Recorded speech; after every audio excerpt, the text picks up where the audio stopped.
পরিকল্পিত এবং রাজনৈতিক কারণে খুন হয়েছে এবং পরিবার অতিরঞ্জিত না করে তারক দাস সহ প্রকৃত খুনি 4 জনের নামেই এফআইআর করেছে। দুর্ভাগ্যজনক এটাও সত্যি যে আজকে 24 ঘন্টার বেশি, প্রায় 36 ঘন্টার বেশি অতিবাহিত হওয়া সত্ত্বেও একজনেরও গ্রেপ্তার হয়নি। এখানেই প্রমাণিত রাজনৈতিক রং দেখে পশ্চিমবঙ্গের পুলিশ কাজ করে। এই ঘটনাতে মারামারির কোনো সিন নেই।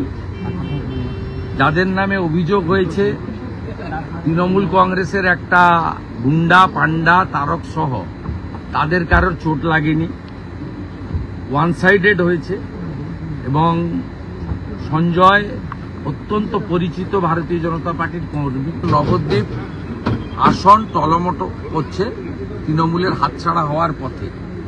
লোকসভাতে রোহিঙ্গা, বাংলাদেশি মুসলিম, অবৈধ অনুপ্রবেশকারী, ছাপ্পা ভয় দেখিয়ে মাত্র 6000-এর গ্যাপ।